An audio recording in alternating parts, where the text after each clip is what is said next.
Spectrum high school PS Patel 39 વર્ષનો મારો અનુભવ છે એનો હું ટીચિંગમાં ઉપયોગ કરું છું. મારી જુદી જુદી મેથડ જે હું સમજાવતો જાઉં છું. ગુજરાત રાજ્ય લેવલે કેઆરપી આરપી તેમજ શિક્ષણના તમામ ક્ષેત્રોમાં લેખન સહિત તમામ જગ્યાએ કામ કરેલું છે.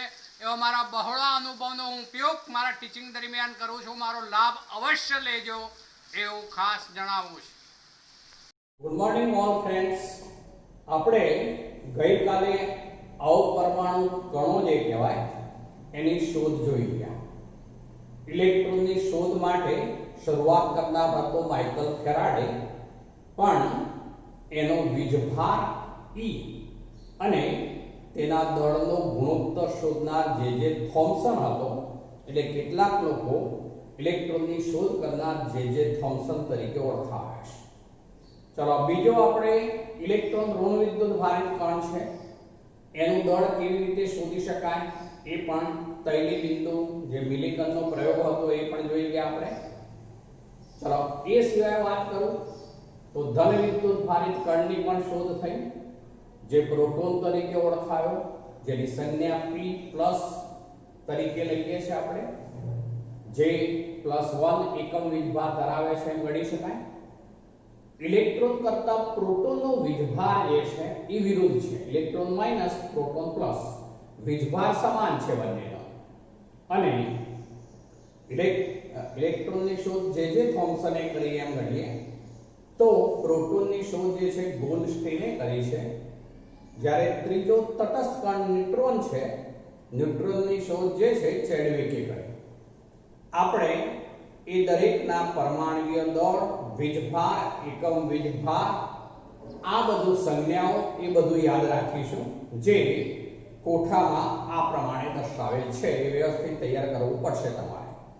હવે મિત્રો આગળ વધીએ છીએ. આવા અપરમાણુ કણોની શોધ થયા પછી પરમાણુનું બંધારણ કેવું હશે તે માટે જુદા જુદા વૈજ્ઞાનિકોએ તેમના કેટલાક નમૂના, પરમાણુ નમૂના રજૂ કર્યા. પણ એ પૈકી સૌથી પહેલા તો એક તો થોમ્સનનો પરમાણુ નમૂનો સ્વીકારવામાં આવ્યો. હવે થોમ્સનનો પરમાણુ નમૂનો શું છે એ સમજાવું છું, જોજો. એ નમૂના મુજબ પરમાણુ જે છે એ તરબૂચ જેવું છે. હવે જુઓ, એટલા માટે તો એને જે છે એ તરબૂચ એટલે કે એને કહેવાશે મેલન, વોટરમેલન તરીકે ઓળખવામાં આવે. તરબૂચ જે છે તે, એટલે એને તરબૂચ જેવો છે એવું કહેવામાં આવે છે. તે રાજન પુડિંગ તરીકે પણ ઓળખાય છે, રાયસન પુડિંગ તરીકે પણ ઓળખાય છે. થોમ્સનનો નમૂનો જે છે તે, જેમ તરબૂચની અંદર જે છે એને આપણે કાપીએ મિત્રો તો એના બીજ જે છે તે સમગ્ર દ્રવ્યમાં ફેલાયેલા હોય છે. તો એ રીતે થોમ્સને એવી રજૂઆત કરી કે ઇલેક્ટ્રોન જે છે એ ઋણ વિદ્યુત ભારિત કણ એ સમગ્ર જે પરમાણુનો નમૂનો છે એ પરમાણુની અંદર સમગ્ર રીતે ફેલાયેલા છે. એ રીતે ફેલાયેલા છે કે જેથી ધન વીજભાર અને ઋણ વીજભાર વચ્ચે સ્થિર વિદ્યુતીય બળો જે છે એ સંતુલિત થયેલા હોય. એટલે અર્થ એવો થશે કે સમગ્ર જે પરમાણુ છે એની અંદર દળ એક સરખી રીતે વહેંચાયેલું છે. ફરીથી આ શબ્દો બોલું છું. થોમ્સનના નમૂના મુજબ પરમાણુ જે છે તરબૂચ જેવો છે, ગોળાકાર છે. તેની અંદર દળ જે છે એ સમગ્ર પરમાણુમાં એક સરખી રીતે વહેંચાયેલું છે. એના જે ઇલેક્ટ્રોન છે એ ઋણ વિદ્યુત ભારિત કણ સમગ્ર દ્રવ્યમાં ફેલાયેલા છે એવો થશે. સમગ્ર દ્રવ્યમાં ફેલાયેલા છે અને એમની વચ્ચે ધન વિદ્યુત ભારિત જે છે પ્રોટોન એ એવી રીતે આવેલા છે કે જેથી સ્થિર વિદ્યુતીય બળોની દ્રષ્ટિએ તેઓ સંતુલિત હોય છે. સ્થિર વિદ્યુતીય બળોની દ્રષ્ટિએ તેઓ સંતુલિત રહી શકે. આવું જે થોમ્સને સૌપ્રથમ પરમાણુ નમૂનો રજૂ કર્યો હતો. આ નમૂનો ફરીથી એક વખત બોલું છું, તરબૂચ જેને વોટરમેલન કહેવાય એ તરીકે પણ ઓળખાશે, રાજનની પુડિંગ તરીકે પણ ઓળખાય છે, રાયસનની પુડિંગ તરીકે પણ ઓળખાય છે. જેમાં જેમ તરબૂચની અંદર બીજ સમગ્ર જે દળ હોય એની અંદર એક સરખી રીતે ફેલાયેલા હોય, તો અહીંયા પણ ઇલેક્ટ્રોન એક સરખી રીતે સમગ્ર દળની અંદર ફેલાયેલા છે એવું થોમ્સનની માન્યતા હતી. અને તેમની વચ્ચે એ રીતે ધનવિદ્યુત ભારિત પ્રોટોન પણ રહેલા છે કે જેથી તે વીજભારની દ્રષ્ટિએ સ્થિર વિદ્યુતીય આકર્ષણ બળોથી સંતુલિત રહી શકે. તો આ થોમ્સનનો પરમાણુ નમૂનો તરીકે ઓળખાયો. પણ હવે આ નમૂનામાં કેટલાક પ્રશ્નો ઉત્પન્ન થયા. આમાં ધન વીજભાર પણ સ્થિર છે, ઋણ વીજભાર પણ સ્થિર છે એવું ગણતરી લેવામાં આવેલી છે. તો આ ધન અને ઋણ વીજભાર વચ્ચે આકર્ષણ થવું જોઈએ. ધન અને ઋણ વીજભાર વચ્ચે શું થવું જોઈએ? આકર્ષણ થવું જોઈએ. તો પરમાણુ કેવી રીતે જે છે એ અસ્તિત્વ ધરાવી શકે પ્રશ્ન થયો. માટે થોમ્સનનો પરમાણુ નમૂનો ભલે ને શરૂઆતમાં સ્વીકાર્ય બન્યો, પરંતુ તે પરમાણુની સ્થિરતા જે છે એ સમજાવી શક્યો નહીં. આ એક બાબત. જેથી ત્યારબાદ રુથરફોર્ડ અને તેના બે વૈજ્ઞાનિકો છે, એકનું નામ છે હેન્સ ગાઇગર અને બીજાનું નામ છે અર્નેસ્ટ માર્ટન. આ બે વૈજ્ઞાનિકોએ બીજો એક પ્રયોગ કર્યો મિત્રો. હવે એ પ્રયોગમાં આવું છે, આ એક આલ્ફા કણોનું ઉદ્ભવ સ્થાન છે. આલ્ફા કણો ઉત્પન્ન કરી શકે તેવું ઉદ્ભવ સ્થાન છે. આલ્ફા કણો એ ધન વિદ્યુત ભારિત કણો છે, જેને આવું લખી શકાય 2He4++. આવું લખી શકાય. ધન વિદ્યુત ભારિત +2 ચાર્જ કેવો થશે? 2He4++. આલ્ફા કણો છે. આ આલ્ફા કણોનો સ્ત્રોત ઉત્પન્ન કરી શકે એવો છે. ચલો આ સ્ત્રોતમાંથી આલ્ફા કણનું સર્જન થાય છે. અહીંયા એક સીસાની પ્લેટ છે. સીસામાં એવી ક્ષમતા છે કે જે આલ્ફા કણનું શોષણ કરી લે છે. પણ હવે અહીંયા જે છે એક નાનું છિદ્ર છે, જેથી જે આલ્ફા કણો આ છિદ્રમાં દાખલ થશે એ આર પાર આમાંથી પસાર થઈ જશે. હવે અહીંયા એક સોનાનો વરખ લેવામાં આવેલો છે. વરખનો અર્થ મિત્રો એવો થાય કે ખૂબ જ પાતળી પ્લેટ છે. સોનાની એક ખૂબ જ પાતળી પ્લેટ છે કે જેની જાડાઈ એ 100 નેનોમીટર છે. નેનોમીટરમાં જે ધ્યાન રાખજો, 100 નેનોમીટર જાડાઈ ધરાવતી આવી સોનાનો વરખ કહેવાય. પ્લેટ કહેવાને બદલે વરખ શબ્દ પ્રોપર છે, કારણ કે બિલકુલ કાગળ કરતા પણ પાતળો છે. અર્થ એવો થશે. તો એવા સોનાના વરખ ઉપર આલ્ફા કણ આપાત કરવામાં આવે છે. આની આસપાસ વર્તુળાકાર રીતે ઝિંક સલ્ફાઇડનો પડદો ગોઠવેલો છે. ઝિંક સલ્ફાઇડનો પડદો ગોઠવેલો છે વર્તુળાકાર રીતે. ચલો આ પ્રસ્ફુરક પડદા તરીકે ઓળખાશે. પ્રસ્ફુરક પડદો જે ZnS નો છે, ઝિંક સલ્ફાઇડ ZnS. હવે શું થશે એ બોલું છું, જોજો. જ્યારે આવું આલ્ફા કણ એ આ સોનાના વરખ ઉપર અથડાય એટલે ત્યાંથી જુદા જુદા ખૂણે તેનું આ રીતે એમાંથી પસાર થઈને પણ જે વિકર્ણન છે એ થશે. આ રીતે બહાર આવશે. હવે એ જ્યારે આલ્ફા કણ અહીંયા ZnS ઉપર અથડાય ત્યારે ત્યાં આગળ પ્રસ્ફુરણ પેદા કરશે, એટલે કે ઝબકારો પેદા કરશે. હવે રુથરફોર્ડે જે આ પ્રયોગ કર્યો એ પ્રયોગમાં એને આવા પ્રાયોગિક પરિણામો મળ્યા. કયા પ્રાયોગિક પરિણામો મળ્યા એ કહું છું, જોજો, ધ્યાન રાખજો, એ આપણા માટે ખૂબ અગત્યના છે. ફરીથી બોલું છું, રુથરફોર્ડે આ આલ્ફા પ્રકીર્ણનનો પ્રયોગ કર્યો કેવા છે? રુથરફોર્ડ. આ રુથરફોર્ડ. આ કયો હતો? થોમ્સન. આ થોમ્સનનો નમૂનો. જ્યારે આ રુથરફોર્ડનો આલ્ફા કણનો પ્રયોગ, આલ્ફા કણ પ્રકીર્ણન પછી શબ્દ વપરાય, પ્રકીર્ણન નો પ્રયોગ. ચલો એને આમાં જે પ્રાયોગિક પરિણામો મળ્યા, એ પ્રાયોગિક પરિણામો શું મળ્યા એની વાત છે.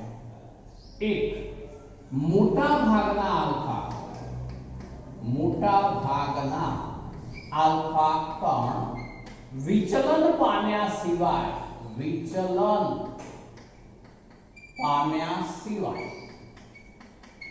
સીધે સીધા પસાર થાય છે. ચલો આ એક પરિણામ મળ્યું. મોટાભાગના આલ્ફા કણ વિચલન પામ્યા સિવાય સીધે સીધા પસાર થઈ જાય છે. ચલો બીજું લઈએ છે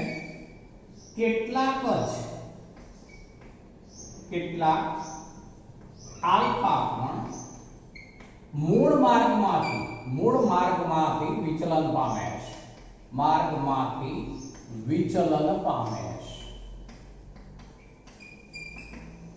અને ત્રીજું એવું પ્રાપ્ત થયું પરિણામ કે 20,000 આલ્ફા કણે 20,000 આલ્ફા કણે એકાદ આલ્ફા કણ 180 અંશના કોણે 180 અંશના કોણે એટલે કે મૂળ માર્ગ પર પાછા ફરે છે.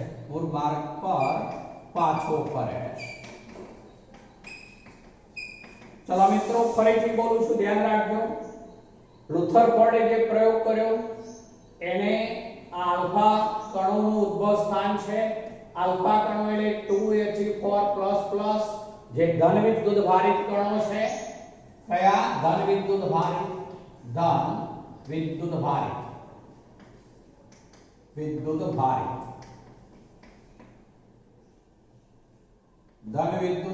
કણો છે. ચલો હવે આ સીસાની પ્લેટ છે, વચ્ચે છે સીસાની પ્લેટ. સીસાની પ્લેટ એવી હોય છે કે જે આલ્ફા કણોનું શોષણ કરી લે, તેમાંથી આલ્ફા કણોને પસાર ના થવા દે, પણ એમાં એક છિદ્ર છે જેથી તેમાંથી આલ્ફા કણ પસાર થાય છે. આ સોનાનો વરખ છે, સોનાનો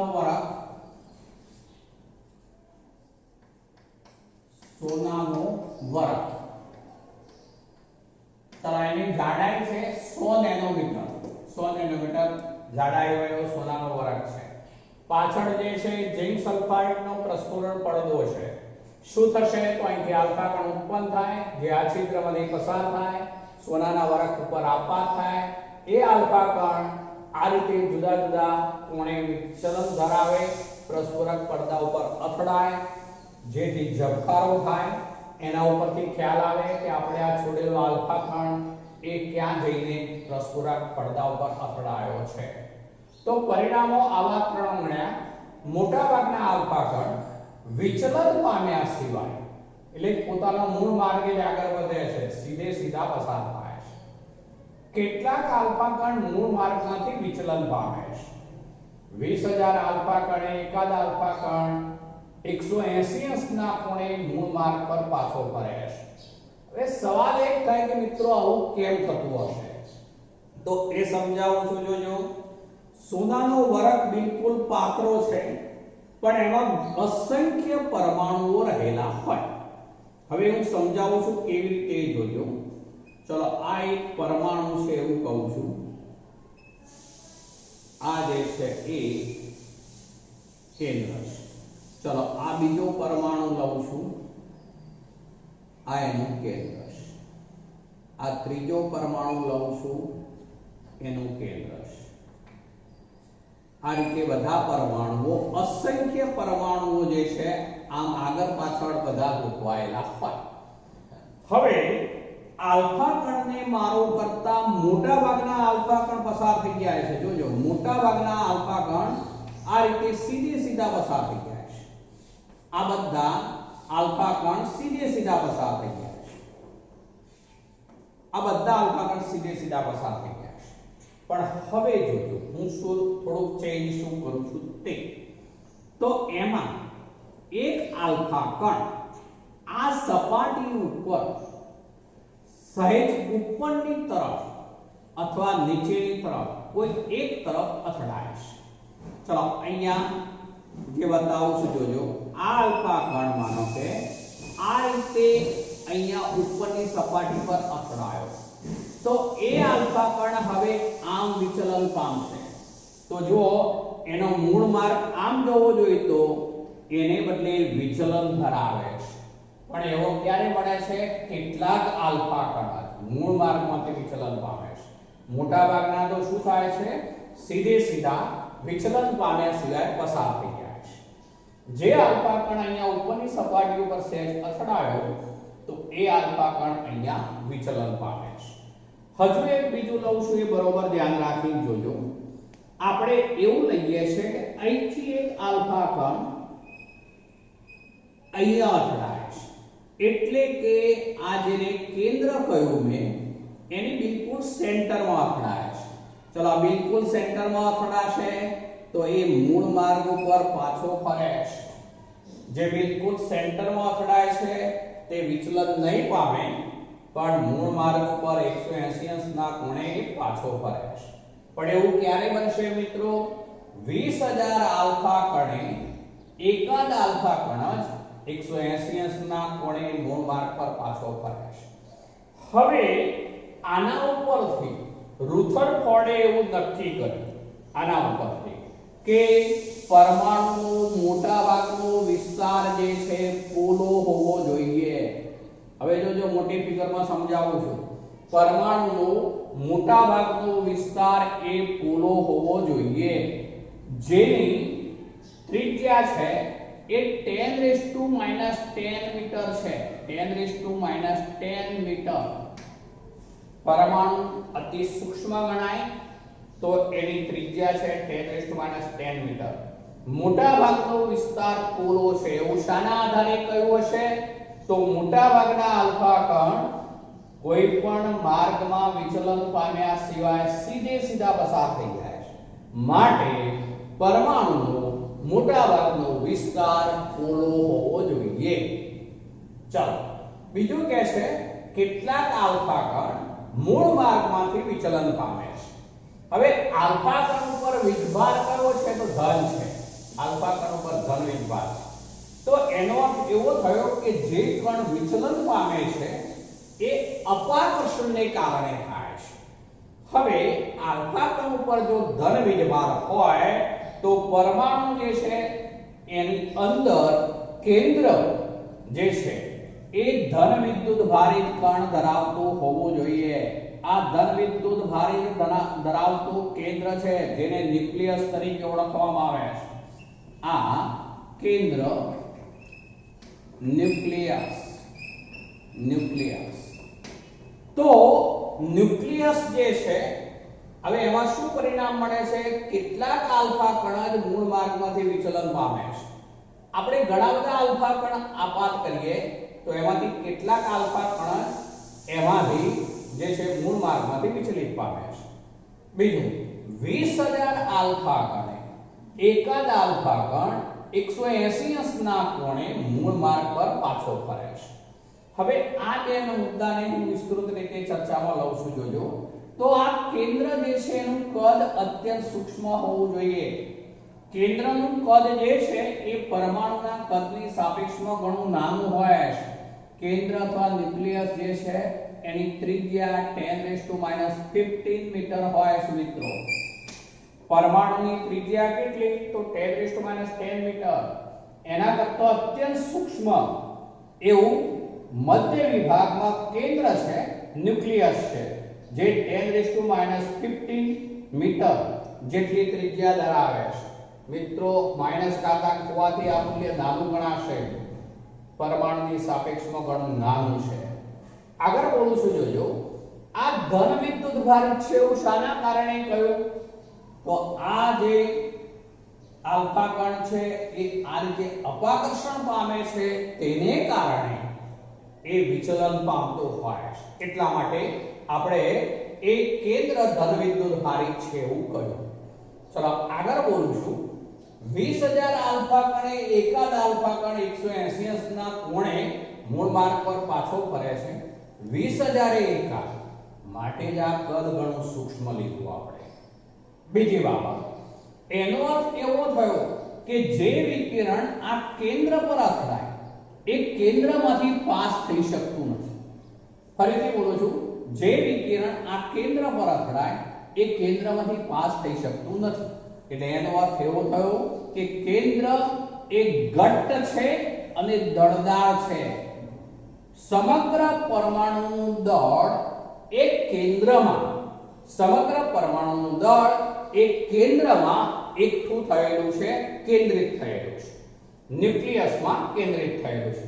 સમગ્ર પરમાણુનું દળ એ આ ન્યુક્લિયસમાં કેન્દ્રિત થયેલું છે એમ કહેવાશે આ પરિણામો પરથી.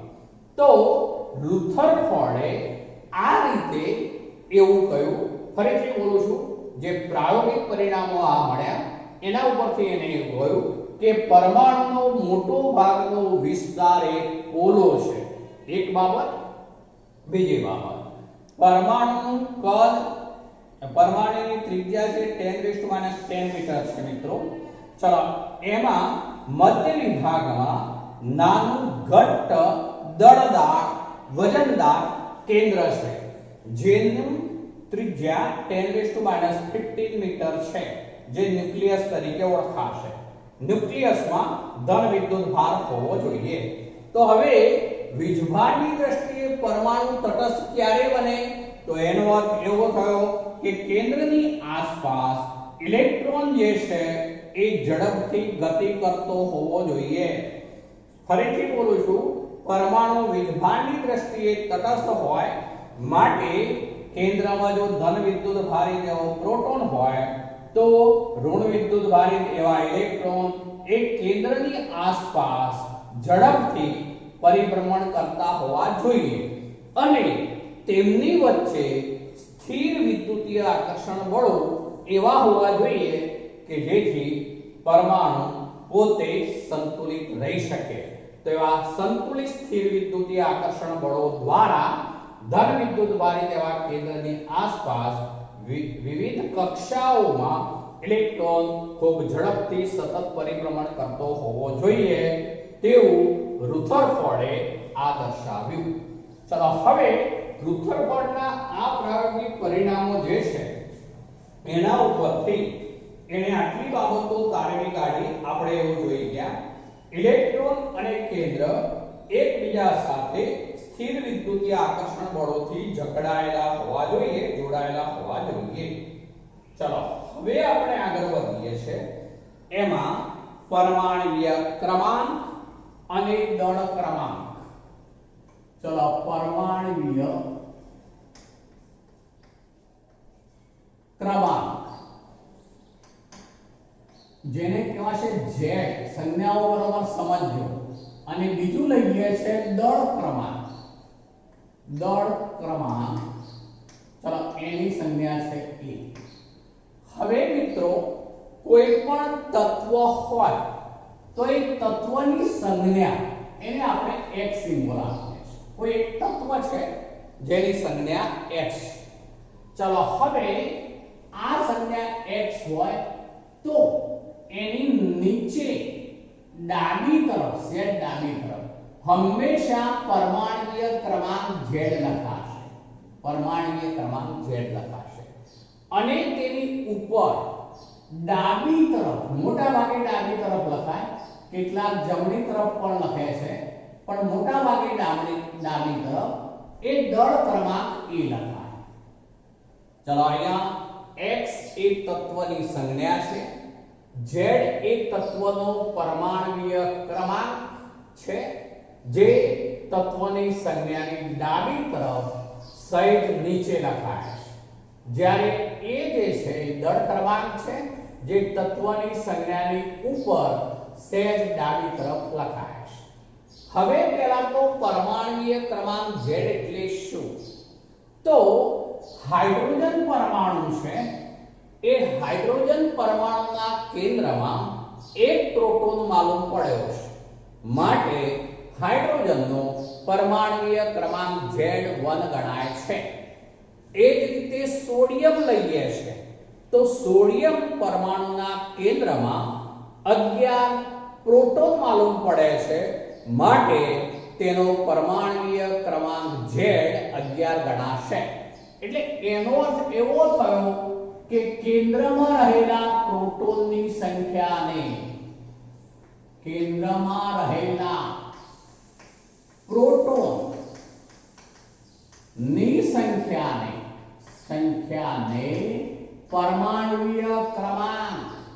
પરમાણુય ક્રમાંક Z કહે છે.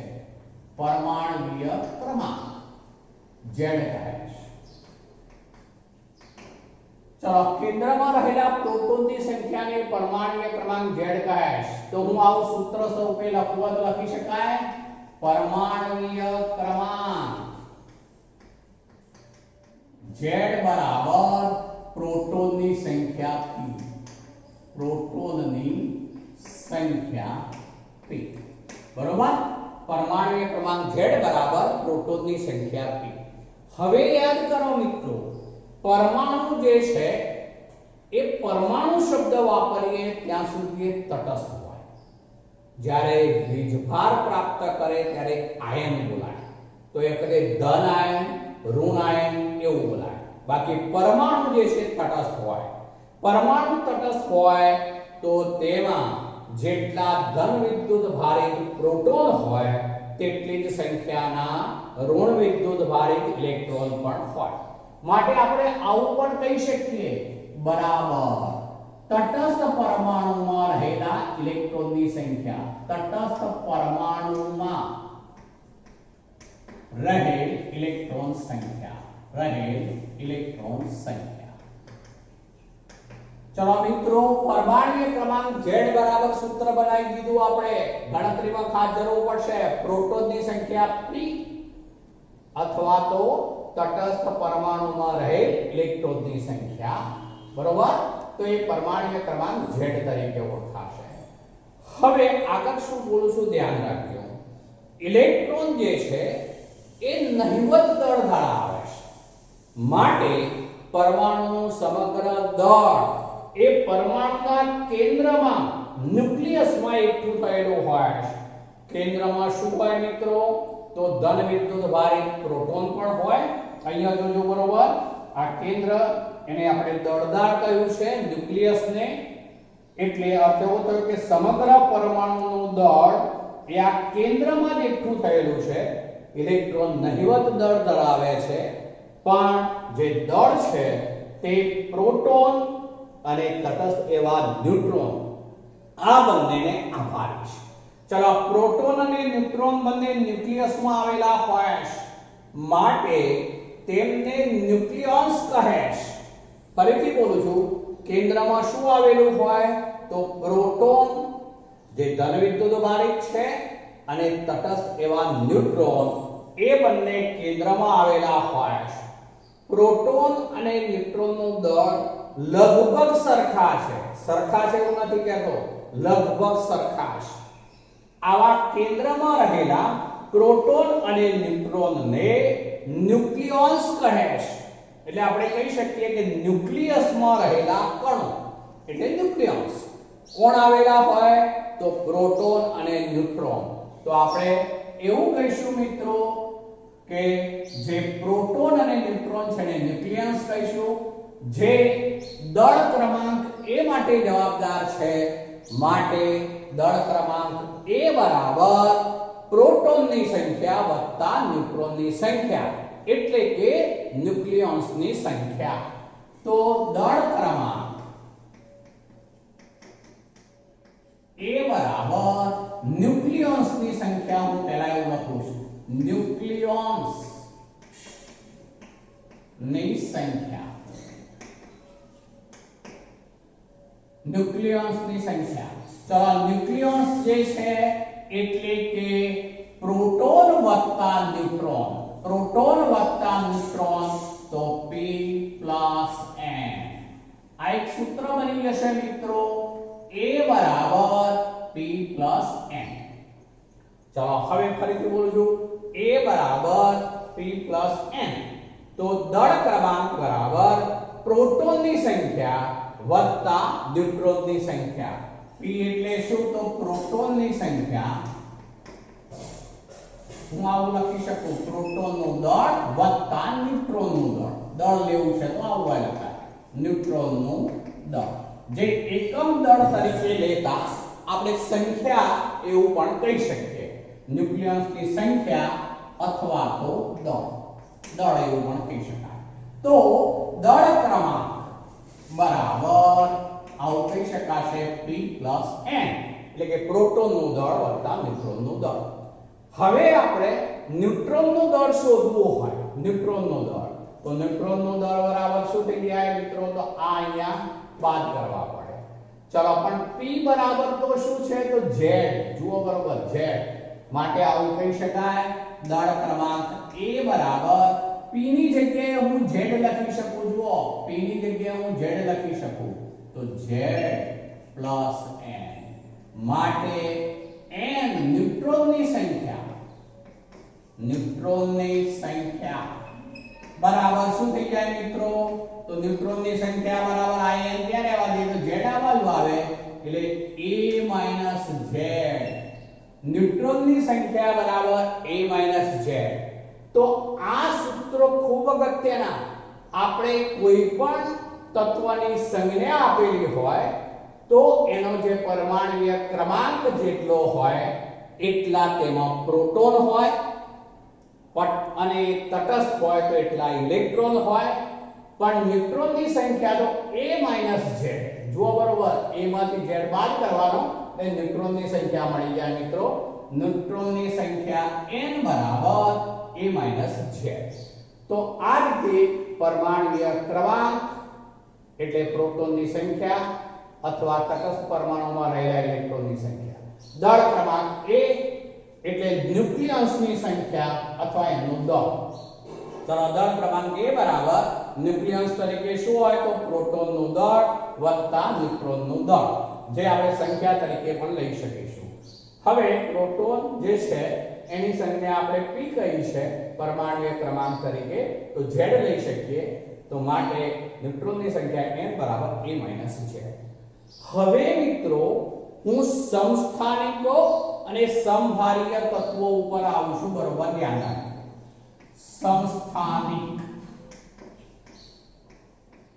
સમસ્થાનિક શબ્દ ઉપર પહેલા આવું છું. સમ એટલે સરખા, સ્થાન. હવે તત્વોના સ્થાન ક્યાં હોય મિત્રો? તો આવર્ત કોષ્ટકમાં હોય. એટલે એનો અર્થ એવો થયો કે આવર્ત કોષ્ટકમાં જેને એક જ સ્થાને મૂકવામાં આવે તેમને સમસ્થાનિકો કહેવાય. સાદો અર્થ એવો થયો, સમ એટલે સરખા, સ્થાન એટલે આવર્ત કોષ્ટકમાં.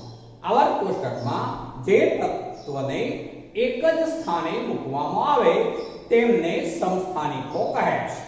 હવે એનો અર્થ એવો થયો, જુઓ હું હાઇડ્રોજનનું ઉદાહરણ લઉં છું મિત્રો, ધ્યાન રાખજો. હાઇડ્રોજન H, હું આવું ઉદાહરણ લઉં છું, મેં આવું લખ્યું 1H1. બરોબર, સમજજો. હવે આ એક હાઇડ્રોજનનો સમસ્થાનિક લીધો છે, જે હાઇડ્રોજન તરીકે આપણે ઓળખીએ છીએ તે, જેને પ્રોટિયમ પણ કહેવાય, પ્રોટિયમ. ચલો પ્રોટિયમ. હવે એની અંદર પહેલા આપણે પ્રોટોનની સંખ્યા લેવી છે, ઇલેક્ટ્રોનની સંખ્યા પણ લેવી છે અને ન્યુટ્રોનની સંખ્યા પણ લેવી છે. હવે તમને ગણતરી કરતા આવડી જવી જોઈએ. આ z છે, z જેટલો હોય એટલો જ પ્રોટોન હોય, એટલે આ 1. ચલો ઇલેક્ટ્રોન પણ કેટલા હોય? તો તેટલા જ, કારણ કે પરમાણુ તટસ્થ હોય માટે જેટલા પ્રોટોન એટલી જ સંખ્યાના ઇલેક્ટ્રોન હોય. તેમાં ન્યુટ્રોનની વાત કરીએ તો a z.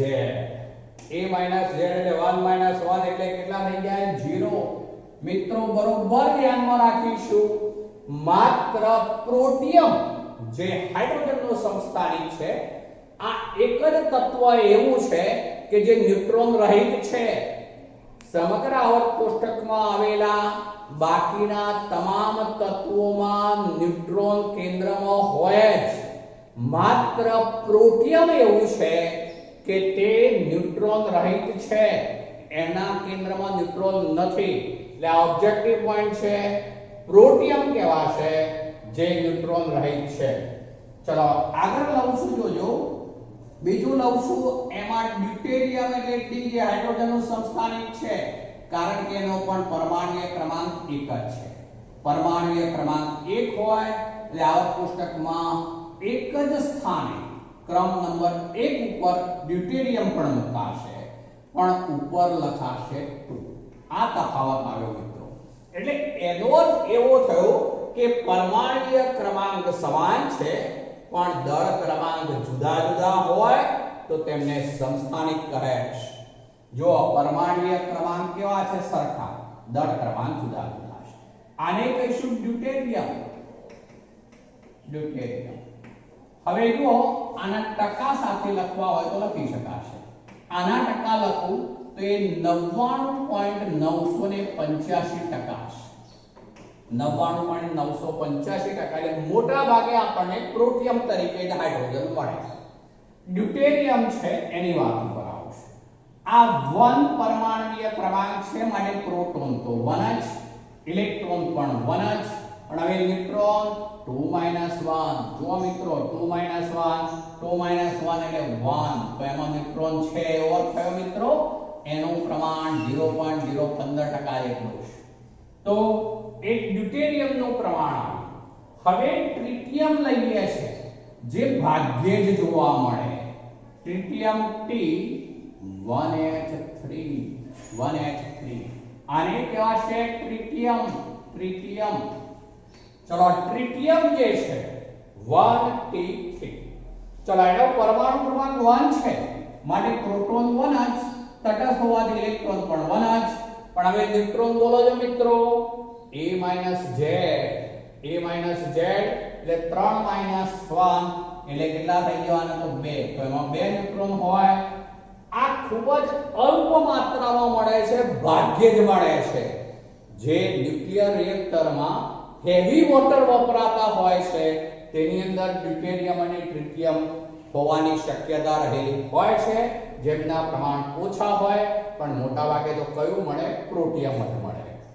તો આ રીતે જે ના પરમાણુ ક્રમાંક સમાન હોય, જો આ ત્રણેયમાં પરમાણુ ક્રમાંક 1 1 છે પરંતુ દળ ક્રમાંક જુદા જુદા હોય તો તેમને આવર્ત કોષ્ટકમાં એક જ સ્થાને મૂકવા પડે, માટે તેમને સમસ્થાનિક કહે છે. ફરીથી એક વાત બોલું છું, સમસ્થાનિક જેમના પરમાણુય ક્રમાંક સમાન હોય પરંતુ દળ ક્રમાંક જુદા જુદા હોય તો તેમને સમસ્થાનિક કહે છે. અમે હાઇડ્રોજનના સમસ્થાનિક લીધા.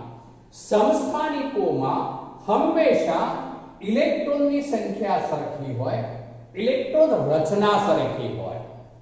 તત્વોના રાસાયણિક ગુણધર્મોનો આધાર ઇલેક્ટ્રોન રચના ઉપર રહેલો હોય અને માટે જ તેમના રાસાયણિક ગુણધર્મો સમાન હોય. સમસ્થાનિકો જે હોય તેમના રાસાયણિક ગુણધર્મો હંમેશા સમાન હોય. ચલો આ પ્રમાણે કાર્બનની વાત કરીએ મિત્રો તો એમાં પણ 3 સમસ્થાનિક છે. Carbon C6. ચલો હવે હું ઝડપથી લખું છું, જોજો ધ્યાન રાખજો. કાર્બન 6 12. ચલો બીજું લઉં છું કાર્બન 6 13. ત્રીજું લઉં છું કાર્બન 6 14. ચલો હવે આ ત્રણે કાર્બનના સમસ્થાનિક છે. દરેકમાં પ્રોટોનની સંખ્યા કેટલી? તો 6 6 6. દરેકમાં પ્રોટોનની સંખ્યા 6 6. દરેકમાં ઇલેક્ટ્રોનની સંખ્યા પણ 6 6 6. પણ ન્યુટ્રોનની સંખ્યા આ કેટલા થવાના? તો 7. જુઓ 12 ઓછા 6 એટલે 6. આમાં થવાના 13 ઓછા 6 એટલે 7, 14 ઓછા 6 એટલે 8. તો ન્યુટ્રોનની સંખ્યા આમાં જુદી જુદી હોય. એટલે અર્થ એવો થયો મિત્રો કે સમસ્થાનિકોમાં પ્રોટોન અને ઇલેક્ટ્રોનની સંખ્યા સમાન હોય, ઇલેક્ટ્રોન રચના સમાન હોય અને રાસાયણિક ગુણધર્મો સમાન હોય, પરંતુ ન્યુટ્રોનની સંખ્યા જુદી જુદી હોવાને કારણે તેમના દળ ક્રમાંક હંમેશા જુદા જુદા હોય. પરમાણુ ક્રમાંક સમાન હોય પણ દળ ક્રમાંક જુદા જુદા હોય તો તેમને સમસ્થાનિકો કહીશું. આ જ રીતે આપણે ઓક્સિજનના પણ સમસ્થાનિકો આપણે લઈ શકીએ. ઓક્સિજનના જુદા જુદા સમસ્થાનિક ઓક્સિજન 16, 17, 18. ઓક્સિજનનો પરમાણુય ક્રમાંક કેટલો મિત્રો? તો 8. હું અહીંયા લખી દઉં છું. Oxygen 8, 16, oxygen 8, 17, oxygen 8, 18. ચલો આની અંદર દરેકમાં પ્રોટોન 8, ઇલેક્ટ્રોન 8, પણ ન્યુટ્રોન 8, ન્યુટ્રોન 9, ન્યુટ્રોન 10. ચલો એ જ રીતે ક્લોરીનના બે સમસ્થાનિક જાણીતા છે. ક્લોરીન 17, 35 અને બીજું છે ક્લોરીન 17, 37. આ બે સમસ્થાનિક જાણીતા છે. તો બંનેમાં પ્રોટોન કેટલા? તો 17, 17. ઇલેક્ટ્રોન પણ કેટલા? તો 17, 17. પણ ન્યુટ્રોન આની અંદર 18 થયા જો મિત્રો, ન્યુટ્રોન 18. જ્યારે આમાં ન્યુટ્રોન કેટલા થયા? તો 20. તો આ સમસ્થાનિકો આપણે લીધા. હવે એક શોર્ટ મુદ્દો લઈ લઉં છું સાથે. સમભારીય તત્વો. સમભારીય તત્વો. હવે જો આમાં સમભાર, ભાર સરખો હોય. ભાર એટલે જ દળ. ભાર એટલે જ દળ. એટલે અર્થ એવો થયો આમાં જેમના દળ ક્રમાંક સરખા હોય. શું સરખું હોય? દળ ક્રમાંક. જેમના દળ ક્રમાંક સરખા હોય પરંતુ, ફરીથી બોલું છું, જેમના દળ ક્રમાંક સરખા હોય પરંતુ પરમાણુ ક્રમાંક જુદા જુદા હોય તો તેમને સમભારીય તત્વો કહે છે. દાખલા તરીકે હું એમાં એક ઉદાહરણ આ લઈ લઉં છું. કાર્બન 6, 14 અને બીજું લઉં છું નાઇટ્રોજન 7, 14.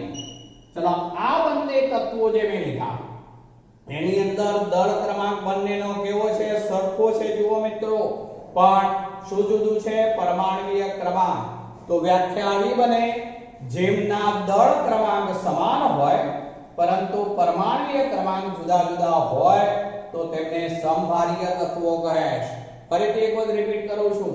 જેમના દળ ક્રમાંક સમાન હોય પરંતુ પરમાણુય ક્રમાંક જુદા જુદા હોય તો તેમને સમભારીય તત્વો કહે છે. ચલો દરેકમાં પ્રોટોન, ઇલેક્ટ્રોન અને ન્યુટ્રોન બોલો જો હવે. તો આમાં પ્રોટોન 6, ઇલેક્ટ્રોન પણ 6, પણ ન્યુટ્રોન 14 ઓછા 6 એટલે કેટલા થવાના મિત્રો? તો 8. ન્યુટ્રોન 8. ચલો આની અંદર જે છે એ પ્રોટોન કેટલા છે? તો 7, કારણ કે પરમાણુ ક્રમાંક 7. ઇલેક્ટ્રોન પણ 7, પણ ન્યુટ્રોનની સંખ્યા 14 ઓછા 7. 14 ઓછા 7 એટલે 7. તો અર્થ એવો થયો કે સમભારીય તત્વોમાં જે છે એ પ્રોટોનની સંખ્યા જુદી જુદી, ઇલેક્ટ્રોનની સંખ્યા જુદી જુદી, ન્યુટ્રોનની સંખ્યા પણ જુદી જુદી, પરંતુ પ્રોટોન અને ન્યુટ્રોનની સંખ્યાનો સરવાળો સમાન હોય. ફરીથી બોલું છું, ધ્યાન રાખજો. સમભારીય તત્વોમાં પ્રોટોનની સંખ્યા જુદી જુદી, ઇલેક્ટ્રોનની સંખ્યા જુદી જુદી, ન્યુટ્રોનની સંખ્યા જુદી જુદી, પરંતુ પ્રોટોન અને ન્યુટ્રોનની સંખ્યાનો સરવાળો જુઓ. આ પણ 6 ને 8 14, 7 ને 7 14. એટલે પ્રોટોન અને ન્યુટ્રોનની સંખ્યાનો સરવાળો સમાન હોય. મિત્રો, સમભારીય તત્વો જે છે એમાં ઇલેક્ટ્રોન સંખ્યા જુદી જુદી હોવાથી ઇલેક્ટ્રોન રચના જુદી જુદી, માટે તેમના રાસાયણિક ગુણધર્મો પણ જુદા જુદા હોય છે. તો આ સમસ્થાનિક કહેવાય, જેમાં અર્ધ કોષ્ટકમાં સ્થાન સમાન, કારણ કે પરમાણુ ક્રમાંક સમાન છે, દળ ક્રમાંક જુદા જુદા છે. જ્યારે આની અંદર સમભારીય તત્વોમાં પરમાણુય ક્રમાંક જુદા જુદા હોય પણ દળ ક્રમાંક સરખા હોય. આમાં પ્રોટોન અને ઇલેક્ટ્રોનની સંખ્યા સરખી હોય, જ્યારે આમાં પ્રોટોન અને ઇલેક્ટ્રોનની સંખ્યા અને ન્યુટ્રોનની સંખ્યા પણ જુદી જુદી હોય. આમાં ન્યુટ્રોનની સંખ્યા એટલી જુદી જુદી હોય, જ્યારે આમાં ન્યુટ્રોનની સંખ્યા પણ જુદી જુદી હોય, પણ પ્રોટોન અને ન્યુટ્રોનનો સરવાળો સરખો હોય. આની અંદર પણ ઇલેક્ટ્રોન સંખ્યા જુદી જુદી હોવાથી રાસાયણિક ગુણધર્મો જુદા જુદા થઈ જવાના, જ્યારે સમસ્થાનિકોમાં ઇલેક્ટ્રોનની સંખ્યા સરખી હોવાથી ઇલેક્ટ્રોન રચના સરખી, માટે રાસાયણિક ગુણધર્મો સમાન હોય. ચલો મિત્રો, આજે આપણે આટલે સુધી રાખીએ છીએ.